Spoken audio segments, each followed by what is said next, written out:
В больницу сводит, если надо. Да. В аптеку за лекарством, в магазин, уберет 2 раза в неделю. Ну, одним словом, я очень довольна. Антонина Арсамакова больше 35 лет отдала работе в дошкольных учреждениях. Она успела побыть и воспитателем, и методистом, и заведующей детского сада. В свои 70 она на заслуженном отдыхе. Самая первая переехала. Я здесь старшая по подъезду. Была все время, вот за исключением года 2, как я освободилась от этой должности, потому что операцию сделали на коленке, на костылях ходила, все. И я передала эту должность свою там одной девушке передала, помоложе. В преклонном возрасте она живет одна, сын далеко в другом регионе, поэтому видятся они редко. Но бабушка не чувствует себя одинокой. Люди вокруг окружают ее заботой и вниманием. Соседи регулярно заходят проведать и справиться о ее здоровье и делах. Довольно вниманием все. Всегда ко мне вот и люди, соседи постоянно кушать мне приносят. Ой, как мне неудобно, я не могу. Себе готовят и несут мне. Я говорю, зачем, для чего? Все продукты целые у меня стоят. Кормят и все меня. Внимание вот такое вот у меня.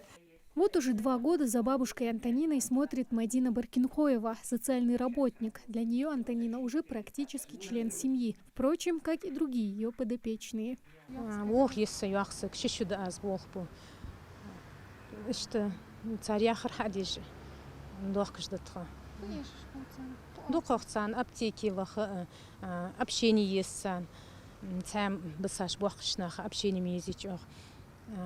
Аптеки лекарства езжулсан и продукты бог бог. Кира счет их есть каждый релч по 2 раза в неделю, да, и 2 часа уделить дух. Мовлатхан Мамиловой 83 года. Она на учете в Центре социального обслуживания граждан пожилого возраста и инвалидов стоит уже 20 лет. Бабушка живет одна, муж давно умер, но родные и близкие о ней не забывают, поэтому она не чувствует себя одинокой. Тем более, что помогают бабушке и словом, и делом социальные работники.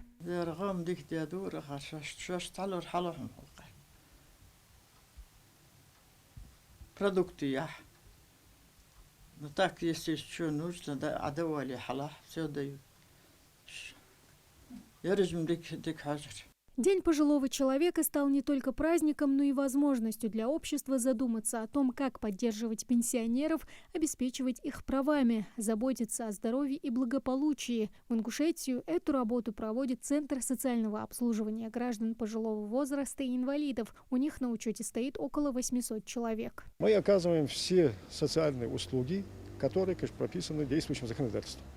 То есть туда входят социально-бытовые, социально-психологические, юридические, медицинские. Вот эти услуги у нас. Да. 96 социальных работников в нашем подчинении. У каждого из наших соцработников по 9, по 10 стариков. Согласно Всемирной организации здравоохранения, пожилыми принято считать людей старше 60 лет. Сейчас в мире насчитывается более 700 миллионов человек от 60 до 74 лет. Тамара Хашагульгова, Сулейман Костоев, Магаз 24.